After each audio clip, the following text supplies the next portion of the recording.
आत्मनिर्भर एमपी और तीसरी लहर की चुनौती से निपटने के लिए सीहोर में जारी है शिवराज कैबिनेट की मीटिंग। मंत्रियों से सीएम बोले, संक्रमण रोकने के बाद वैक्सीनेशन में भी एमपी को बनाना है मॉडल, छात्रों की शिक्षा में हो तकनीक का इस्तेमाल। सीएम शिवराज सिंह चौहान आज सीहोर में कैबिनेट मंत्रियों के साथ चर्चा कर रहे हैं। बैठक से पहले एमएसएमई मंत्री ओम प्रकाश सखलेचा ने बताया कि विभाग की नई नीतियों पर चर्चा की जाएगी। इस दौरान युवाओं को रोजगार मुहैया कराने पर जोर दिया जाएगा। एमएसएमई मंत्री ने दावा किया कि प्रदेश में 2 महीने पहले करीब 2000 इंडस्ट्रीज शुरू की जाएंगी और अगस्त में करीब 3000 उद्योगों की शुरुआत की जाएगी। कोरोना के मामलों में लगातार कमी जारी। देश में बीते 24 घंटे में आए 70,421 नए मरीज। इस दौरान 3,921 लोगों की मौत। महाराष्ट्र के पिछले दिनों के मौत के आंकड़े भी जुड़े। कोरोना मरीजों की संख्या में लगातार आ रही कमी को देखते हुए आज से दिल्ली में अनलॉक 3.0 की शुरुआत। सभी दुकानें, बाजार और मॉल सुबह 10 बजे से रात 8 बजे तक खुले रहेंगे। सिनेमा हॉल, जिम और पार्क अभी बंद रहेंगे। कर्मचारियों की सीमित संख्या के साथ खुलेंगे दफ्तर। हरियाणा में महामारी अलर्ट। सुरक्षित हरियाणा की अवधि को बढ़ाकर 21 जून तक किया गया है। नए नियमों के तहत ऑड इवन सिस्टम को समाप्त किया गया है, जबकि दुकानें शाम 7 बजे तक खुलेंगी। नाइट कर्फ्यू जारी रहेगा। जबलपुर शहर शर्तों के साथ पूरी तरह से अनलॉक हो गया है। आज से जिला क्राइसिस मैनेजमेंट की बैठक में सभी दुकानें खोलने का फैसला लिया गया। अभी तक लेफ्ट राइट पैटर्न पर दुकानें खोली जा रही थी। साथ ही साथ होटल, रेस्टोरेंट, भोजनालय समेत खानपान से जुड़ी दुकानों को बेचने की 50% क्षमता के साथ रात 9 बजे तक खोलने की अनुमति दी गई है। अभी जिले में रविवार को टोटल लॉकडाउन रहेगा। आज ट्रैफिक दबाव को देखते हुए ट्रैफिक डाइवर्ट किया जा सकता है। साथ ही साथ कुछ जगहों पर 4 पहिया वाहनों की आवाजाही पर रोक लगाई जा सकती है। कलेक्टर करमवीर शर्मा ने लोगों से कोरोना गाइडलाइंस का पालन करने की अपील की है। खरगोन आज से अनलॉक हो गया है। अब सुबह 10 बजे से शाम 7 बजे तक दुकानें खुली रहेंगी।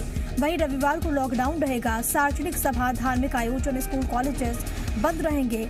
रेस्टोरेंट और होटल में केवल पार्सल की सुविधा रहेगी। विवाह और अंत्येष्टि जैसे कार्यक्रम में कोरोना गाइडलाइंस का पालन करना होगा। मध्य प्रदेश में प्राइवेट स्कूल्स में आज से तो वहीं सरकारी स्कूल्स में कल से एडमिशन शुरू होंगे। सीबीएसई से जुड़े स्कूल्स में आज एडमिशन प्रोसेस शुरू होगी। 10वीं के छात्रों को छमाही परीक्षा के नंबर्स के मेरिट के आधार पर 11वीं में एडमिशन मिलेगा। एडमिशन के लिए स्कूल पहुंचने के बाद एक रूम में सिर्फ 5 विद्यार्थी ही मौजूद रह सकेंगे। कोविड गाइडलाइंस का पूरी तरह से पालन किया जाएगा। भोपाल एम्स में आज से नॉन कोविड मरीजों के लिए इमरजेंसी सेवाएं शुरू कर दी गई हैं। अगले हफ्ते से नॉन कोविड ओपीडी शुरू करने की तैयारी भी चल रही है। मरीजों को अभी रजिस्ट्रेशन ऑनलाइन ही कराने होंगे। हालांकि तय वक्त पर ओपीडी में आकर मरीज डॉक्टर को दिखा पाएंगे। बता दें कि कोरोना की दूसरी लहर से हालात बिगड़ने पर एम्स को कोविड अस्पताल घोषित कर दिया गया था। यहां सिर्फ कोविड मरीजों का इलाज हो रहा था। एम्स में ओपीडी पूरी तरह से बंद कर दी गई थी, लेकिन अब कोरोना के हालात में काबू होने के बाद इमरजेंसी सेवा शुरू हो गई। तो वहीं 185 बेड का कोविड सेंटर भी चलता रहेगा। एमपी में युवा शक्ति कोरोना मुक्ति अभियान चलाया जाएगा। बीते दिनों सीएम शिवराज ने मंत्रियों को संबोधित करते हुए मंत्री मोहन यादव, यशोधरा राजे सिंधिया को इस मामले में निर्देश दिए थे, जिस पर अमल करते हुए उच्च शिक्षा विभाग ने ट्रेनिंग सेशन का शुभारंभ कर दिया। इस अभियान के तहत प्रदेश के करीब 16 लाख विद्यार्थियों के साथ सरकार कॉलेजेस के प्रोफेसर लोगों का बचाव और टीकाकरण के लिए जागरूक करेंगे। कॉलेजेस में विद्यार्थी अपने परिवार और आसपास के समाज के नागरिकों को कोरोना से बचाव और वैक्सीनेशन की जानकारी देंगे। कोरोना काल में समाज के वायरसों से नकली रेमडेसिविर के साथ ही नकली फेविमैक्स टैबलेट भी खपाई गई। इसका खुलासा ओडिशा में पकड़ाई नकली फेविमैक्स टैबलेट की बड़ी खेप के बाद हुआ है। ओडिशा ड्रग डिपार्टमेंट ने ग्वालियर प्रशासन को खबर दी। ओडिशा की एजेंसी ने ग्वालियर में नकली फेविमैक्स टैबलेट के 40,000 पत्ते ग्वालियर में सप्लाई किए थे। इस खबर के बाद ग्वालियर प्रशासन सख्ते में आ गया। आनन फानन में कार्रवाई शुरू की गई। ओडिशा ड्रग डिपार्टमेंट ने जिस एजेंसी का जिक्र किया था, वहां से करीब 250 दवाइयां जब्त की। आसपास के जिलों में खोजबीन जारी है।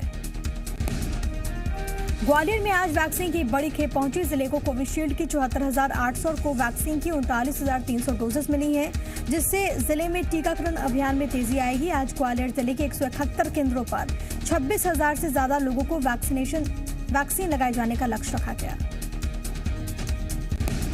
इंदौर में हजारों की संख्या में रह रहे सिंधी समाज के लोगों को अब वैक्सीन लगाई जाएगी। वैक्सीनेशन सेंटर पर सिंधी समाज के लोग अपना पासपोर्ट दिखाकर वैक्सीन लगवा सकेंगे। मध्य प्रदेश सरकार की मंजूरी के बाद करीब 5,000 सिंधी समाज के लोगों को वैक्सीन लगेगी।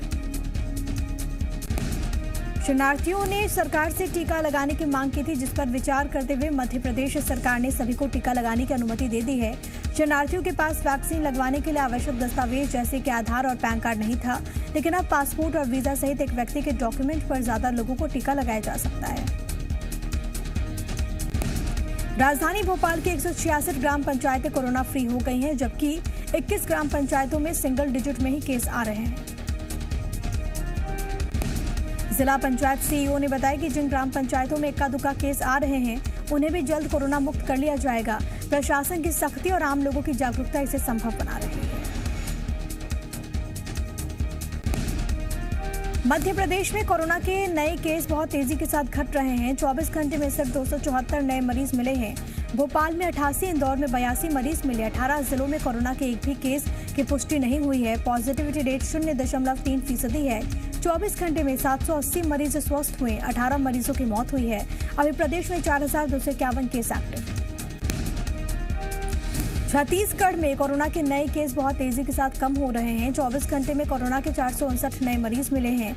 सबसे अधिक बस्तर में 45, बीजापुर और जांजगीर चांपा में 37 नए केस मिले हैं। 24 घंटे में 949 मरीज स्वस्थ हुए। 6 मरीजों की मौत हुई। अभी प्रदेश में 13,677 केस एक्टिव। छत्तीसगढ़ में आज से आम जनता के लिए सरकारी दफ्तरों के दरवाजे खुल गए हैं। अपने काम को लेकर आम आदमी अब सरकारी दफ्तरों में जा सकते हैं और इस दौरान उन्हें कोरोना गाइडलाइंस का पालन करना काफी अनिवार्य होगा। बता दें कि आज से 100% उपस्थिति के साथ मंत्रालय समेत सभी सरकारी कार्यालयों को खोल दिया गया है, जिससे अब लंबित पड़े काम को निपटाने में तेजी आएगी। आम जनता से जुड़े काम भी गति पकड़ेंगे। भोपाल नगर निगम और BCLL के बीच बकाये को लेकर चल रहा विवाद आखिरकार सुलझ गया है। इसके बाद अब राजधानी की सड़कों पर लो फ्लोर बसेस दौड़ने लगी हैं। भोपाल सिटी लिंक लिमिटेड यानी कि BCLL आज से 9 और बसेस का संचालन कर रहा है। इसके साथ ही कुल 32 बसेस का संचालन किया जा रहा है। आपको बता दें कि नगर निगम पर बस ऑपरेटर्स का 6 करोड़ रुपए का बकाया होने की वजह से सेवाएं बंद कर दी गई थी। ये सेवाएं 13 अप्रैल से बंद थी। हालांकि अब ये विवाद सुलझ गया। छत्तीसगढ़ के मुख्यमंत्री भूपेश बघेल आज रायगढ़ और जशपुर जिले को सौगात देंगे। सीएम भूपेश बघेल 592 करोड़ रुपए के विकास कार्यों का लोकार्पण और भूमि पूजन करेंगे। सीएम भूपेश बघेल दोपहर 12 बजे आयोजित कार्यक्रम में वर्चुअली शामिल होते हुए रायगढ़ और जशपुर जिले में निर्माण कार्यों का लोकार्पण और भूमि पूजन करेंगे। रायगढ़ जिले के 308 करोड़ 31 लाख रुपए और जशपुर जिले के 283 करोड़ 70 लाख रुपए के निर्माण और विकास के कार्य शामिल हैं। मुख्यमंत्री जशपुर जिले में निर्माण एवं विकास के 377 कार्यों का लोकार्पण करेंगे। CM synthetic hockey turf stadium अधिकारियों, कर्मचारियों, आवासीय भवन और सड़कों की सौगात देंगे। छत्तीसगढ़ के कांग्रेस प्रभारी पीएल पुनिया एक बार फिर से प्रदेश के दौरे पर आ रहे हैं। यहां वो पार्टी के प्रशिक्षण कार्यक्रम में हिस्सा लेंगे।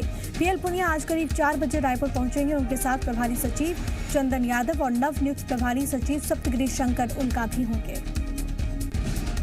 दरअसल कल से कांग्रेस के प्रदेश पदाधिकारी मोर्चा प्रकोष्ठों और विभागों के प्रदेश अध्यक्षों का प्रशिक्षण शिविर आयोजित होगा। कार्यक्रम में पार्टी के प्रदेश अध्यक्ष मोहन मरकाम और सीएम भूपेश बघेल होंगे शामिल। धार में कैबिनेट मंत्री उषा ठाकुर के वीडियो वायरल होने के बाद वायरल वीडियो में दिए गए बयान पर छत्तीसगढ़ के कैबिनेट मंत्री कवासी लखमा ने तीखी प्रतिक्रिया दी। उन्होंने मंत्री उषा ठाकुर से अपने बयान को लेकर माफी मांगने की मांग की।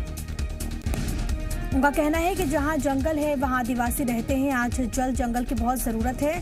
मंत्री कवासी लखमा के अनुसार मंत्री उषा ठाकुर का बयान आदिवासियों का अपमान है। उनका आरोप है कि संघ आदिवासियों का विरोध करता है और बीजेपी हमेशा संघ के दिमाग से चलती है। ग्वालियर में मंत्री प्रद्युम्न सिंह तोमर ने कल अमृत योजना के तहत घटिया निर्माण का खुलासा किया था। इसके बाद अब कार्रवाई का दौर शुरू हो गया है। प्रशासन ने फील्ड इंजीनियर को हटा दिया, वहीं सहायक यंत्री को नोटिस जारी किया गया है। कल ऊर्जा मंत्री मानसिक आरोग्यशाला के पास बन रहे सीवर चैम्बर के निर्माण की क्वालिटी चेक करने के लिए उतरे थे। प्रद्युम्न सिंह तोमर ने जैसे ही दीवारों पर लात मारी, ईंट भरभरा कर गिरने लगी। इसके बाद मंत्री ने कलेक्टर को कार्रवाई के निर्देश दिए थे।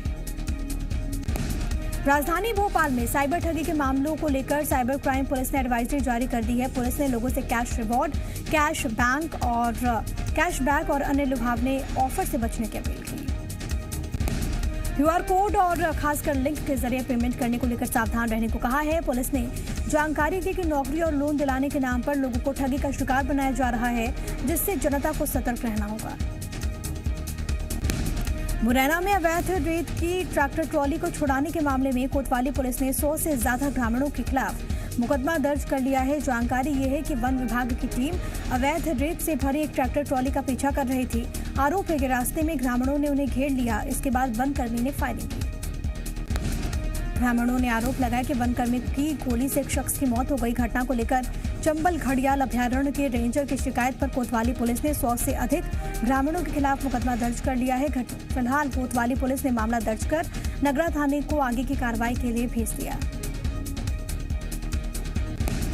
इंदौर के गौतमपुरा में पुलिस को हथियार तस्कर के खिलाफ बड़ी कामयाबी मिली है। पुलिस ने 2 हथियार तस्करों पर शिकंजा कसा। आरोपियों के पास से रिवॉल्वर, 2 पिस्टल, 4 मैगजीन और 308 कारतूस भी बरामद किए गए हैं। आरोपियों के पास से पुलिस ने कार और ब्लैंक चेक भी बरामद किया। बता दें कि पुलिस ने नयापुरा स्थित सलीम खान के घर और गैराज पर दबिश दी थी, जहां पर उसने अनाज की कोठी में हथियार छिपाकर रखे हुए थे। राजस्थान पुलिस और गौतमपुरा पुलिस की ज्वाइंट टीम ने कार्रवाई की। दमोह में लगाए जा रहे ऑक्सीजन प्लांट की सप्लाई लाइन की चोरी की वारदात के बाद हड़कंप मच गया था, जिसके बाद सक्रिय हुई पुलिस ने चोर को धर दबोचा। पुलिस ने एक नाबालिग चोर को गिरफ्तार किया है, जिसने लाखों की पाइप चोरी कर उसे शहर के एक व्यापारी को बेचा था। पुलिस ने उस व्यापारी को भी गिरफ्तार कर लिया। हालांकि पूरा माल अभी तक पुलिस जब्त नहीं कर पाई है। उसकी बरामदगी की कोशिशें लगातार तेज हैं। बता दें कि दमोह के जिला अस्पताल से चोरी हुई थी, उसका सीसीटीवी फुटेज भी सामने आया था। जांजगीर चांपा के बिड्रा थाना क्षेत्र के किकिरादा में एक युवती की महानदी में लाश बरामद हुई है। जानकारी है कि युवती अपने प्रेमी से शादी करने के लिए दबाव बना रही थी। ऐसा उसने निजात पाने के लिए प्रेमी ने गला घोंटकर हत्या कर दी और फिर थाने पहुंचकर सरेंडर कर दिया। छिंदवाड़ा में एक पुलिसकर्मी का एटीएम चुराकर पैसे निकालने के मामले में साथी कांस्टेबल और उसके एक साथी को गिरफ्तार किया गया। घटना पुलिस लाइन के बैरक की है। जानकारी यह है कि 7 जून की रात कांस्टेबल हरिशंकर के कपड़ों से एटीएम निकालकर 25,000 रुपए निकाल लिए गए। मामले में पुलिस ने कांस्टेबल अर्पित शर्मा और उसके साथी अभिषेक विश्वकर्मा को गिरफ्तार कर कोर्ट में पेश किया, जहां से उन्हें जेल भेज दिया गया। पुलिस के अनुसार अर्पित ने एटीएम चुराकर अपने साथी अभिषेक को दिया था और अभिषेक ने शहर के ही दूसरे एटीएम से मुंह पर कपड़ा बांधकर पैसे निकाले थे। जशपुर में जंगली हाथियों का आतंक जारी है। जशपुर जिले के तपकरा से सटे जमुना गांव के जंगल में हाथी के हमले से 2 लोगों की मौत हो गई, जबकि एक छोटी बच्ची गंभीर रूप से जख्मी है।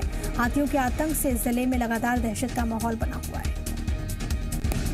मामले की सूचना मिलने के बाद तपकरा वन विभाग की टीम मौके पर पहुंची, मोर्चा संभाला। मृतकों में एक पुरुष, एक महिला शामिल है। मृतकों की उम्र 55 और 59 साल बताई जा रही है। मध्य प्रदेश में मानसून का गृह प्रवेश हो गया है। 10 जून को मानसून पहुंचा था एमपी। इसके बाद कल यानी कि रविवार को दक्षिण पश्चिम मानसून भोपाल पहुंचा। वैसे इसके यहां पहुंचने की तारीख मौसम विभाग ने पिछले साल 13 जून से 1 हफ्ते बढ़ाकर 20 जून तय की थी, लेकिन इस बार मानसून अपनी पुरानी तारीख पर ही पहुंच गया। इस सीजन में अब तक 4 इंच से ज्यादा बारिश हो चुकी है, जबकि अब तक की सामान्य बारिश से 318% ज्यादा है। भोपाल के बड़ा तालाब का जल स्तर बढ़कर 1659.95 फीट पर पहुंच गया। कयास ये लगाए जा रहे हैं कि बारिश का यही ट्रेंड रहा तो बड़ा तालाब जुलाई में ही अपने फुल टैंक का लेवल 1666.8 फीट तक पहुंच जाएगा। छत्तीसगढ़ में मानसून सक्रिय हो गया है, जिससे कि लोगों को गर्मी से राहत मिलने की उम्मीद तो है। कुछ जगहों पर दिक्कतें भी बढ़ सकती हैं। मौसम विभाग ने सरगुजा, रायपुर संभाग के अलावा बिलासपुर संभाग के कुछ जिलों में तेज बारिश की चेतावनी दी है। भारतीय मौसम विभाग के अनुसार दिल्ली में अगले 2 से 3 दिनों में पहुंच जाएगा मानसून। तय समय से 12 दिन पहले मानसून के दिल्ली पहुंचने की संभावना। दिल्ली समेत उत्तर भारत में तेज बारिश होने के आसार। गुजरात में जमीन मजबूत करने की तैयारी में आम आदमी पार्टी आज अहमदाबाद पहुंचेंगे दिल्ली के मुख्यमंत्री अरविंद केजरीवाल। एलजेपी में बगावत पर बोले पशुपति पारस, कहा मैंने पार्टी तोड़ी नहीं बचाई है। चिराग चाहे तो पार्टी में रह सकते हैं, एनडीए के साथ रहेगी हमारी पार्टी। बीजेपी में आज एक और बड़े नेता की एंट्री, समर्थकों के साथ टीआरएस नेता इटेला राजेंद्र बीजेपी में होंगे शामिल। भारत के पूर्व एथलीट मिल्खा सिंह की पत्नी निर्मल मिल्खा सिंह का कोरोना से निधन। कोरोना पॉजिटिव होने के बाद से मोहाली के फोर्टिस अस्पताल में चल रहा था इलाज। पंजाब के बठिंडा में नशे का विरोध करने पर कबड्डी खिलाड़ी की हत्या। परिवार ने गांव वालों के साथ मिलकर शव को हाईवे पर रखकर 2 दिनों तक किया प्रदर्शन। पुलिस ने कहा ये नशे का नहीं, मुर्गी चोरी का मामला। अमेरिका के राष्ट्रपति जो बाइडेन ने क्वीन एलिजाबेथ के साथ विंडसर कैसल में चाय पी। पत्रकारों से बात करते हुए जो बाइडेन ने भावुक होकर कहा कि उनकी उदारता देखकर अपनी मां की याद आ गई। नाफ्ताली बेनेट बने इजराइल के नए पीएम। इजराइल में संयुक्त गठबंधन ने विश्वास मत किया हासिल। बेंजामिन नेतन्याहू के 12 साल के कार्यकाल का हुआ अंत। हजारों की संख्या में लोगों ने सड़कों पर निकलकर मनाया जश्न।